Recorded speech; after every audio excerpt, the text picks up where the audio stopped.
नमस्कार दोस्तों। ऊपर जो मैप दिया हुआ है जो चाइना ने इंडिया और नेपाल का मैप है।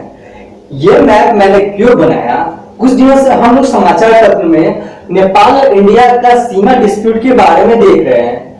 आखिर ये डिस्प्यूट का मामला क्या है और नेपाल में क्या चल रहा है, इसके बारे में मैं वीडियो में आप लोगों को समझाने का कोशिश करूंगा।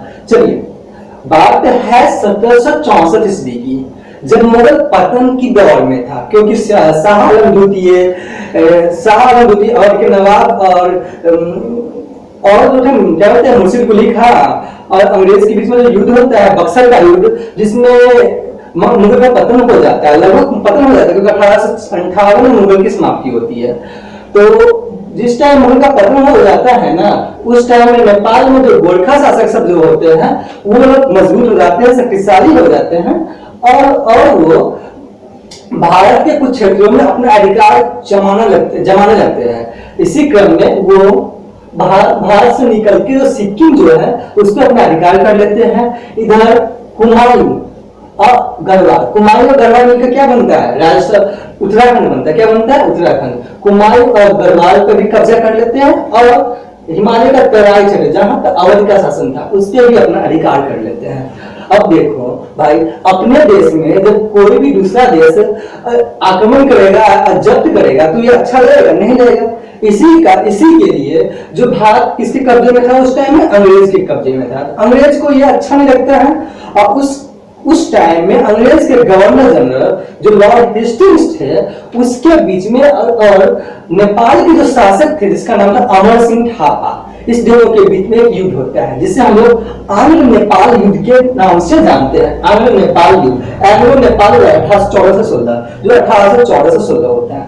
देखिए, नेपाल में जो गोरखा था वो बहुत ही वीरता से लड़ता है।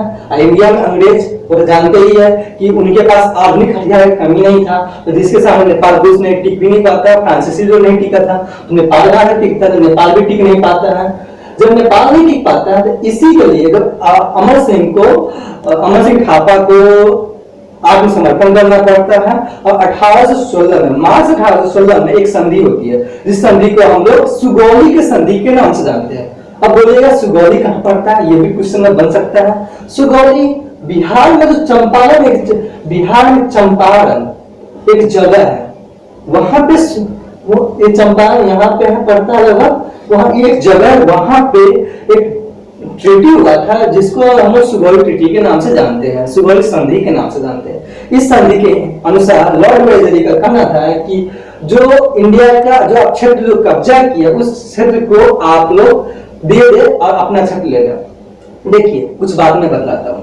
नेपाल जब भारत पे जब कब्जा कर लिया तो यहाँ पे कर लिया था, यहाँ पे ना आपको तिस्ता नदी बढ़ती थी। कौन सा?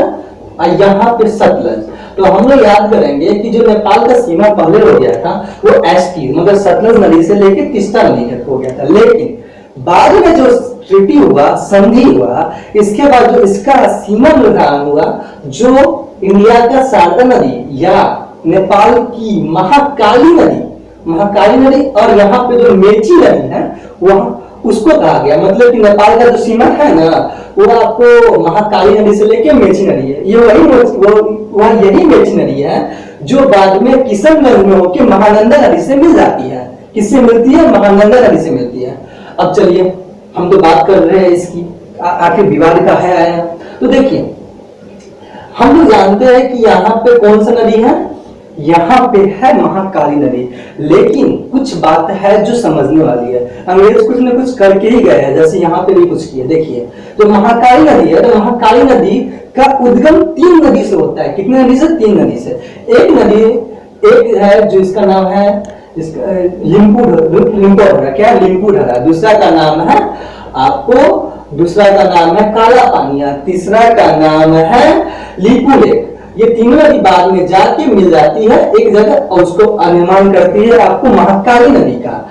तो बिहार मतलब हमारे इंडियन लोगों को कहना है या नरेंद्र मोदी या कोई मतलब यहाँ के जो नेता लोग या सभी आदमी को कहना है कि जो महाकाली नदी का उद्गम मेन नदी है वो लिपुलेख नदी है और लेकिन नेपाल सरकार कह रहा है कि इसका लिपुलेख नहीं नदी नहीं, इसका लिम्पुढ़ा नदी है, अतः मेरा जो क्षेत्र है वो लिम्पुढ़ा से लेके आता है। इसी के लिए कहता है कि मेरा क्षेत्र यहाँ तक होना चाहिए, लेकिन इंडिया कहता है कि ये क्षेत्र मेरा यहाँ तक होना चाहिए। इसी के लिए ये जो इतना जो दूरी है जो 370-80 किलोमीटर शायद है, वो इंडिया के पास वैसे भी है, लेकिन नेपाल कहता है कि नहीं ये मेरा एरिया है, आप मुझे ये एरिया दे दे। लेकिन ये कैसे देंगे एरिया? और इंडिया के एरिया देंगे कैसे? अब मालूम ही है कि यहाँ पे जो शासक, यहाँ पे प्रधानमंत्री है नरेंद्र मोदी, जम्मू पाकिस्तान को जम्मू कश्मीर देते ही नहीं है, इसको नेपाल को आपको ये एरिया दे देंगे, पॉसिबल है? लगता है। और वो नरेंद्र मोदी के शासन में कभी ऐसा हो ही नहीं सकता है। अब चलिए, बात ऐसा है कि नेपाल आखिर इसके लिए क्यों अड़ा हुआ है? नेपाल के पास इतना ताकत, इतना स्ट्रॉन्ग पावर कहां से आ गया? तो देखिए, इसके पीछे हाथ है, यहाँ पे जो बैठा हुआ है कौन? चाइना, उसका है। लेकिन एक चीज बोले, नेपाल में जो अभी सरकार है किसकी है? NCP, Nepal communist party. और चाइना में जो सरकार है वो भी है चाइना कम्युनिस्ट पार्टी की। तो देखिए, कम्युनिस्ट पार्टी है, दोनों का विचार है सेम खाता है। और नेपाल के प्राइम मिनिस्टर है जिसका नाम क्या है? जिसका नाम है आपको केपी शर्मा ओली। क्या नाम है उसका? केपी शर्मा ओली। जो नेपाल, वो ना पूरा नेपाल को शायद वो लगता है चाइना के गोद में बैठा दिए है, वैसे उसको पता नहीं है कि जो चाइना किसी का नहीं है। अभी जो श्रीलंका जो यहाँ पे है, श्रीलंका पे यहाँ पे, हाँ श्रीलंका जो यहाँ पे है, श्रीलंका चाइना से बहुत ज्यादा कर्ज लिया हुआ था, जिसके कारण चाइना श्रीलंका से यहाँ पे एक हरवन तोता बन रहा है, हरवन तोता जो बन रहा है इंडिया और नेपाल के लिए, इंडिया और श्रीलंका के लिए व्यापार के दृष्टिकोण से अच्छा माना जाता था। लेकिन चाइना इसे लीज पे ले लिया, मतलब कि श्रीलंका इसे लीज पे ले लिया। तुम जब कर्जा नहीं चुकाओ तो क्या लेगा ही नहीं, यही काम किया। अब देखिए तो इसका क्या होगा? इसको पूरा ले लेगा। नेपाल ऐसा है, कुछ सोचता नहीं है, काम करता है। ऐसा ही एक बार और हुआ था। क्या हुआ था कि नेपाल में 2015 में, कब? 2015 मधेसिया विद्रोह का नाम सुने हैं आप लोग? मधेसिया विद्रोह हुआ था। कौन सा विद्रोह? मधेसिया विद्रोह। जब नेपाल में जो इंडिया के जो तराई क्षेत्र के आदमी है जो नेपाल में जाके बस गए, लेकिन नेपाल के कुछ पहाड़ी लोग इस पे उपद्रव शुरू किया और इसको भगाने की कोशिश किया, जिसके कारण इंडिया सरकार ने यह, क्योंकि नेपाल में सामान जाता है इधर से ही जाता है, क्योंकि इधर तो पहाड़ ही है, तो इस पूरे जगह को बंद कर दिया। मतलब कि लॉक लगा दिया। तो अब कहां से जाए? तो बेचारा नेपाल, जानते ही अब ऊपर क्या है? पहाड़ है, कुछ नहीं है, यहीं पे माउंट एवरेस्ट है। तो जो चाइना इसको सहयोग कहां से करता है मालूम है आपको? दक्षिण चाइना बॉर्डर से लेके बंगाल की खाड़ी होकर कलकत्ता में अपना सामान पहुंचाता है। इसके बाद नेपाल में सामान जाता है। डायरेक्ट ऐसा सामान नहीं आता, एक दो जगह ही बनाने की कोशिश कर रहा है, लेकिन सामान ऐसे जाता है वहां पे, नहीं तो हवाई मार्ग से जाता है। अब जानते ही कि चाइना किसी का नहीं हुआ, इसका हुआ कैसे? और एक चीज, कोई भी चीज मान लेते हैं कि प्याज ही ले लीजिए या कुछ और ले लीजिए, मान लीजिए कि इंडिया में 14 रुपए या 15 रुपए किलो है, तो अगर नेपाल में जाएगा जहां से 2 या 3 रुपए बढ़ जाएगा, 18-19 रुपए मिलेगा।